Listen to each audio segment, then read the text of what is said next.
प्राचीन भारत के एक सुंदर वन प्रदेश में एक आश्रम बसा हुआ था। चारों ओर हरे भरे वृक्ष, चहचहाते पक्षी और बहती हुई नदी उस आश्रम की पवित्रता को और भी बढ़ा देते थे। वहां दूर दूर से लोग आते, ज्ञान प्राप्त करते और जीवन को नया स्वरूप देते। उस आश्रम के गुरु अत्यंत करुणामय, धैर्यवान और गहन अनुभवी व्यक्ति थे।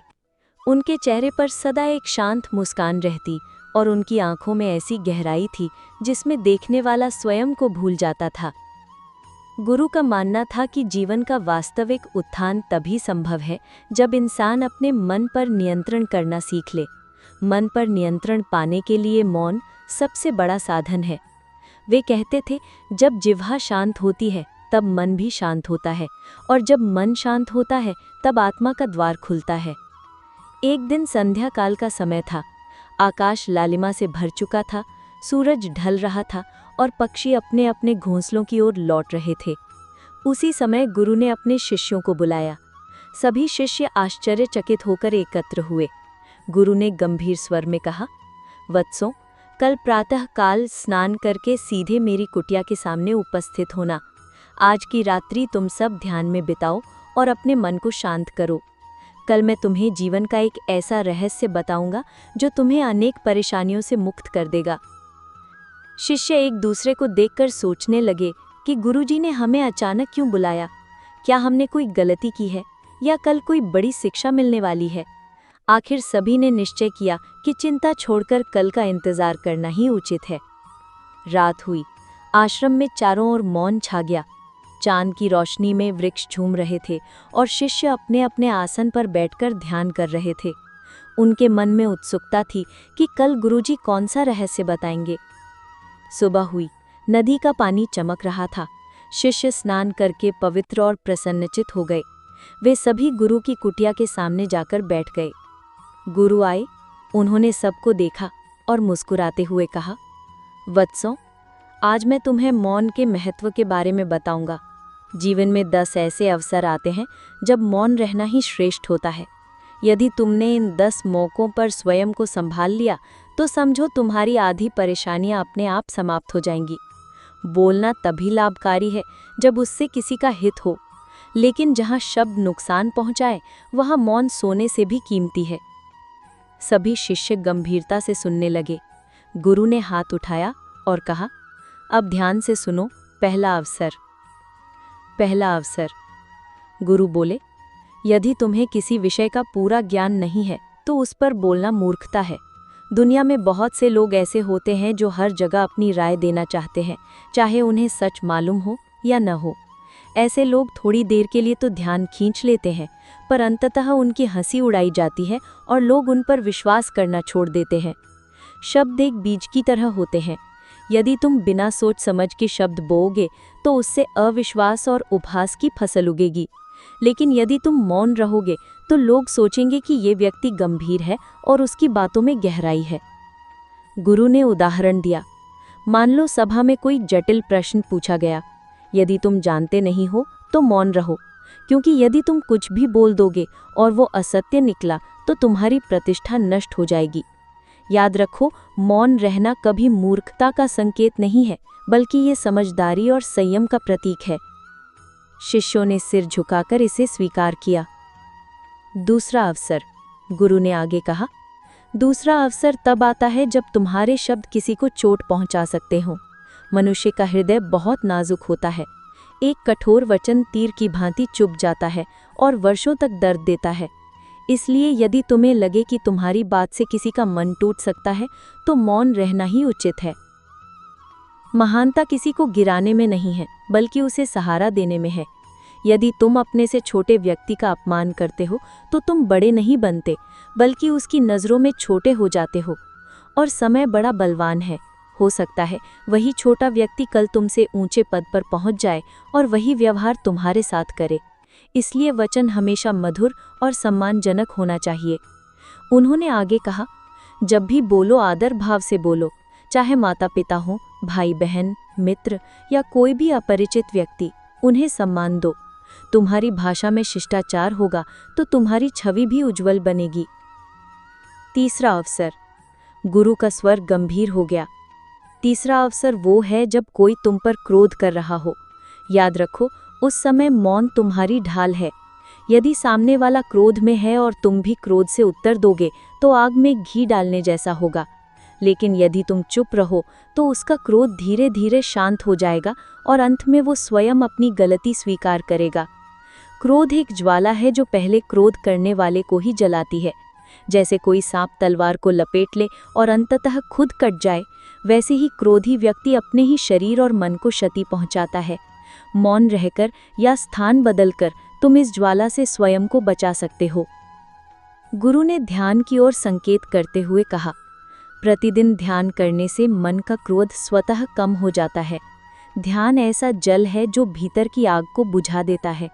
यदि क्रोध आए तो खुद से पूछो, क्या ये क्रोध उचित है? क्या इससे कोई लाभ होगा? यदि उत्तर न मिले तो मौन ही सबसे बड़ी विजय है। गुरु थोड़ी देर के लिए रुके। शिष्य मंत्रमुग्ध होकर सुन रहे थे। वातावरण में एक अद्भुत शांति छा गई थी। गुरु ने कहा, वत्सों, आज मैंने तुम्हें 3 अवसर बताए। याद रखो, मौन कोई कमजोरी नहीं है।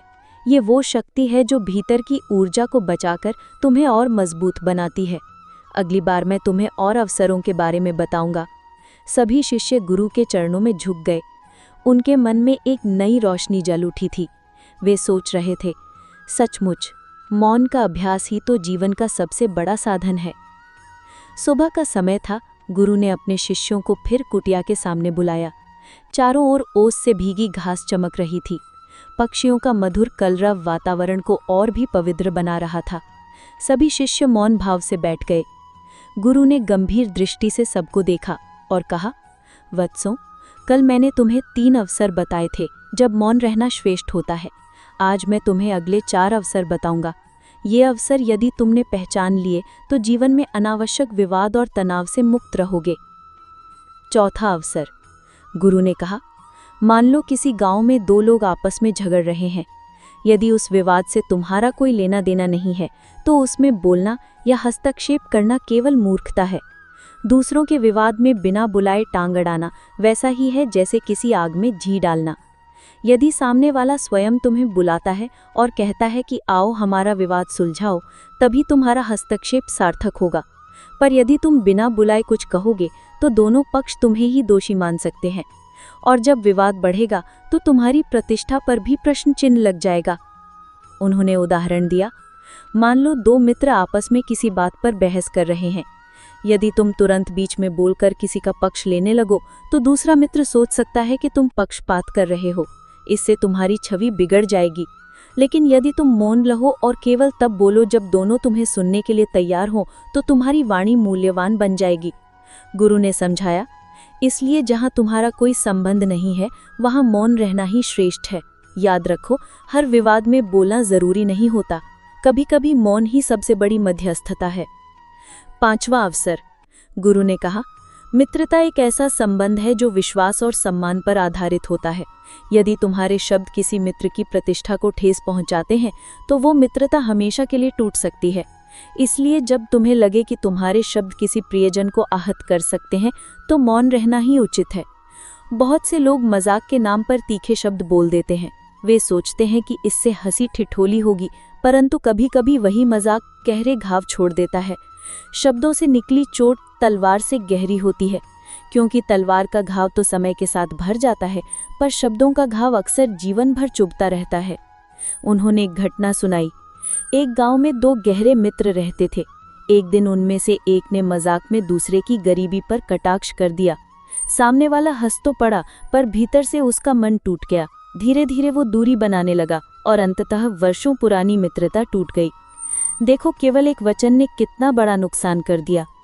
गुरु ने निष्कर्ष दिया, इसलिए याद रखो, यदि तुम बिना चिल्लाए अपनी बात नहीं कह सकते तो मौन रहना ही बेहतर है। मधुर वाणी तुम्हारी छवि को महान बनाती है, पर कठोर शब्द तुम्हें सबसे अलग थलग कर सकते हैं। 6ठा अवसर, गुरु ने कहा, कभी कभी तुम्हें ऐसे लोग मिलेंगे जो हर समय किसी न किसी की बुराई करते रहते हैं। यदि तुम उनके साथ मिलकर बोलने लगोगे तो समझो तुम भी उसी स्तर पर आ गए। याद रखो, जो आज किसी तीसरे व्यक्ति की बुराई तुम्हारे सामने कर रहा है वो कल तुम्हारी बुराई भी किसी और के सामने करेगा। बुद्धिमानी इसी में है कि जब कोई तुम्हारे सामने बुराई कर रहा हो तो तुम चुप रहो, सुन लो, पर अपने विचार प्रकट मत करो।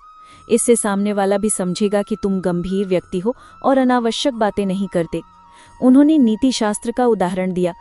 कहा गया है, जो अपने मुख को संयमित करता है वही सत्ता विवेकी है। दूसरों की बुराई में सम्मिलित होकर तुम केवल नकारात्मक ऊर्जा अपने भीतर भरते हो, पर मौन रहकर तुम उस ऊर्जा से बचे रहते हो। 7वां अवसर।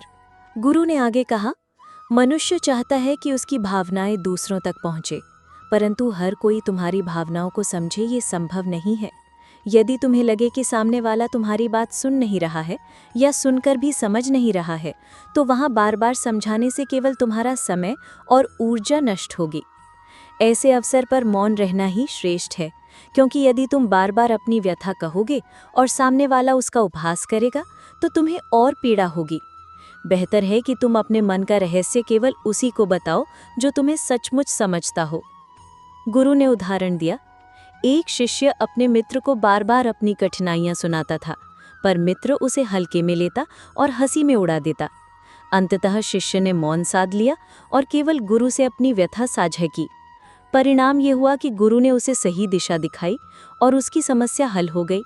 यदि वह लगातार अपने मित्र से कहता रहता तो केवल उपहास मिलता। गुरु ने सबको देखा और कहा, वत्सो, ये 4 अवसर मैंने आज बताए। यदि तुम इन्हें ध्यान से अपनाओगे तो तुम्हारे जीवन में अनावश्यक विवाद, गलतफहमियां और पीड़ा बहुत कम हो जाएगी। याद रखो, मौन सोना है, पर उचित मौन हीरे से भी मूल्यवान है। सभी शिष्यों ने हाथ जोड़कर प्रणाम किया। उनके चेहरों पर शांति झलक रही थी। अगले दिन प्रातः आश्रम का वातावरण पहले से भी अधिक पवित्र और गंभीर था। सूरज की किरणें वृक्षों की पत्तियों से छनकर भूमि पर बिखर रही थी। मन समीर बह रही थी। शिष्य उत्सुकता से गुरु के चारों ओर बैठ गए। सभी के मन में जिज्ञासा थी, आज गुरु हमें अंतिम 3 अवसर बताएंगे।